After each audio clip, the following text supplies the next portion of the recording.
Oi, gente, tudo bom com vocês? Eu sou a Alice e esse é o Ali aqui e hoje a gente vai falar sobre A Menina que Matou os Pais, A Confissão. E então, se você ainda não é inscrito aqui no canal, se inscreve aqui embaixo e deixa o seu joinha aqui nesse vídeo.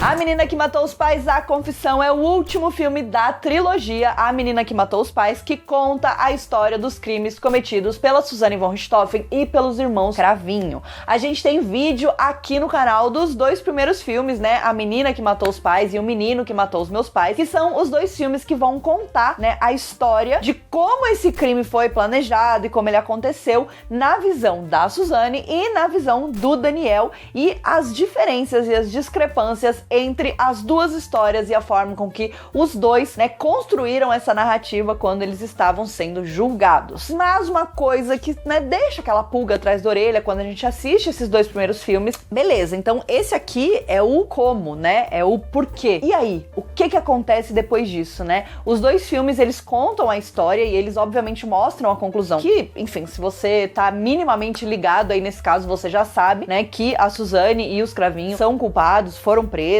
né? A Suzanne até agora há pouco tava ainda presa, inclusive. E, então, obviamente, você já sabe o resultado, né? Mas eu acho que é interessante, seria interessante, e foi algo que me fez falta, saber como que as coisas aconteceram depois, né, que o crime tinha sido cometido e como exatamente essa história se desenrolou pra tudo aquilo que a gente já sabe que acontece depois, né? E aí, esse terceiro filme, ele vem exatamente pra isso. E, obviamente, o vídeo de hoje vai ter spoilers, mas eu já adianto, se você não assistiu nenhum dos dois filmes e você quer assistir esse, eu particularmente acredito que é possível sim você assistir sem ter o contexto dos dois filmes e tendo só o contexto do caso em geral. Eu acho que é mais do que suficiente para você entender o que se passa com esse filme, né, as coisas que acontecem, especialmente por ele ser baseado em um caso real, né, por ele estar ali contando realmente algo que aconteceu. Então acho que tendo o mínimo de conhecimento ali sobre a história, você pode sim assistir a esse terceiro filme sem preocupações. Então assim, se joga.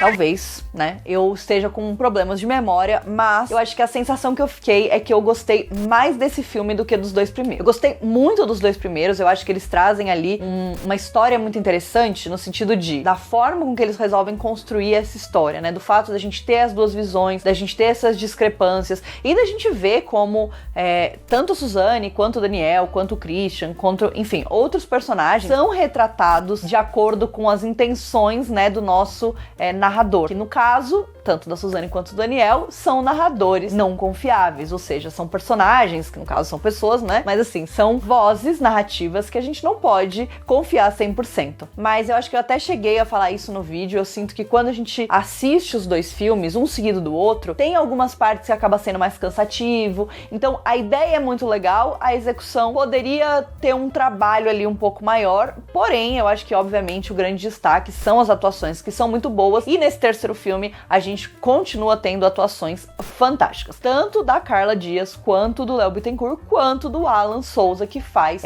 o Christian. Inclusive queria dar esse destaque pra ele, porque a gente tem ali um momento onde os policiais estão, né, querendo pegar a confissão dele, querendo arrancar a confissão dele. É um dos momentos mais sufocantes do filme, né? É sufocante pra todos os personagens, mas você ali como espectador, você tá tenso, você tá nervoso, porque toda aquela situação é sufocante, é como se você tivesse realmente dentro da sala de interrogação, você sendo questionado ali por tudo que aconteceu, e a gente vai vendo lentamente como eles vão quebrando, né, o Christian e vão conseguindo chegar ali na confissão de fato, e que depois, né, eles acabam usando isso também conseguir a confissão tanto do Daniel quanto da própria Suzanne. O Alan, ele deu um show de atuação, essa cena é sinistra, né, essa sequência assim é sinistra, e eu acho que o filme, ele tem uma pegada muito tensa, né? Eu acho que eu tinha falado isso também, provavelmente, no vídeo dos outros dois filmes, mas esse é um caso extremamente pesado, né? Então, enfim, você já sabe o que acontece e tudo mais, mas a história em si é muito pesada, a reação das pessoas envolvidas, principalmente da Suzanne,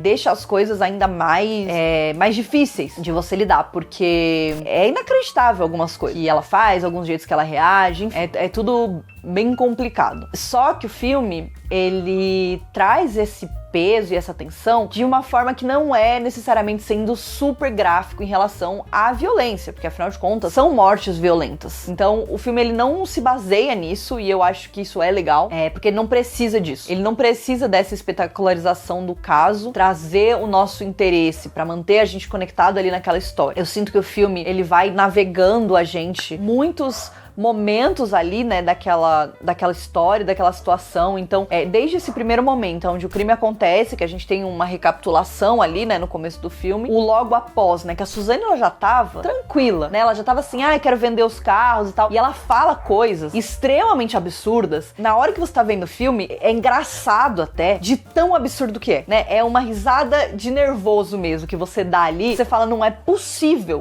que isso tenha acontecido de verdade, e é possível, e aconteceu. É uma frieza, né, que assustadora. E eu acho que a Carla, ela entrega essa frieza muito bem, porque uma coisa, né, e eu acho que tem muito esse paralelo, é o impacto no Andrés, que é o irmão mais novo, né, da Suzane, que ele realmente não sabia de nada, e ele fica chocado com a morte. Então, a gente vê ele em estado de choque mesmo, né, ele tá ali paralisado, chocado, é uma coisa de louco. E a Suzane, ela tá num estado de neutro, né? Então, às vezes, quando você tá num estado de choque, você pode não esboçar reação alguma. É possível que a sua reação seja não ter reação. Mas no caso da Suzane, ela só não tinha reação em relação ao crime. Então a gente vê ela super apaixonada ali com o Daniel e beijando ele e tal, não sei o que, e sendo inapropriada, até o momento do funeral, que também é uma parte muito icônica, no sentido de, é muito conhecida, né, a roupa que ela usou no funeral, que é uma roupa completamente,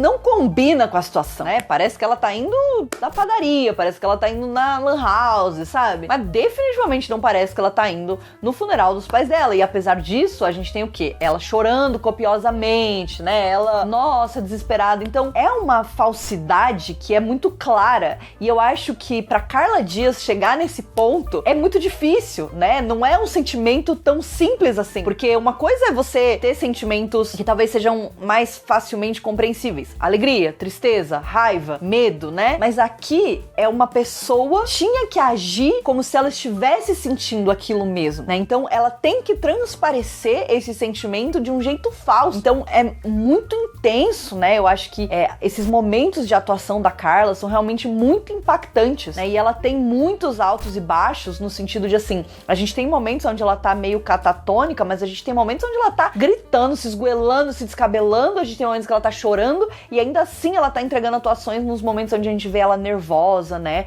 Onde a gente vê ela irritada quando começa a tentar separar ela do Daniel, porque ela fala, não, a gente vai ficar junto, eu não quero estar separada e blá blá blá. Então é muito louco aonde estão as prioridades dessa personagem, né? E como a Carla chegou nesse ponto de ter essas emoções, assim, que são emoções tão complexas, né? Transmitidas, assim, tão bem pra essa personagem, porque de fato a Suzane não é uma personagem fácil. Enfim, o caso, de uma forma geral, não é fácil, mas eu achei muito interessante a forma com que o filme trouxe isso, porque eu acho que ele te mantém interessado mesmo você já sabendo o que vai acontecer, né? Porque daí tem a investigação de fato, tem as coisas que começam a não se encaixar direito, né? Tanto da cena do crime, então, invadiram, é um assalto, teve arrombamento, mas não tem sinal de arrombamento, é uma bagunça organizada, né? Enfim, parece que tudo é muito montado ali, até o ponto de que, enfim, eles começam a desconfiar e, obviamente, aos poucos, como as pessoas, e no caso, principalmente o Christian, vai cometendo erros, né? E que vão acabar fazendo a casa cair pra ele. Nesse filme a gente tem também bastante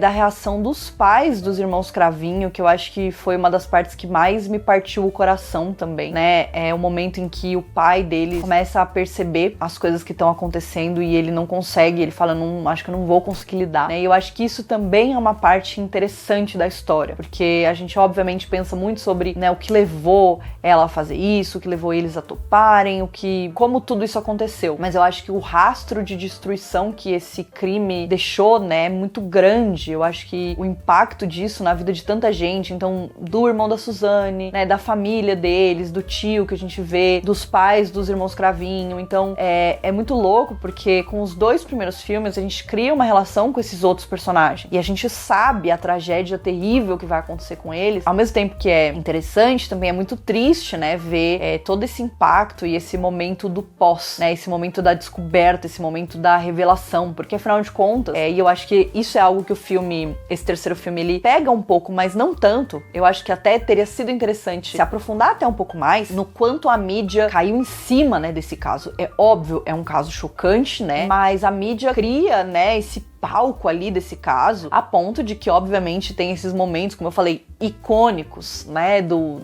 funeral, deles sendo presos, né, de como eles estavam, da roupa que a gente vê que é tudo igual, né, eles tiveram o cuidado de trazer esse negócio que é bem igual mesmo, é uma recriação mesmo, de como aconteceu e, enfim, de como eles estavam naquele momento, mas a mídia causa um burburinho, né, em volta disso, e a gente vê a pressão também, né, da polícia, na polícia em relação a esse caso, todas as questões de, obviamente, esse ser um caso que não é tão incomum assim, óbvio, é incomum, mas assim, é um caso, a princípio, que é um caso de uma invasão, um assalto que, né, terminou com uma morte, no caso 2 mortes, mas que começa a ser televisionado antes mesmo de que fosse revelado que a própria filha, né, foi a pessoa que arquitetou o plano. Porque, obviamente, essa parte não é comum, mas essa primeira parte, né, do crime, e aí isso só ganha já um interesse da mídia porque acontece num bairro de classe alta, né, porque acontece com pessoas que têm dinheiro, que têm poder aquisitivo. Então,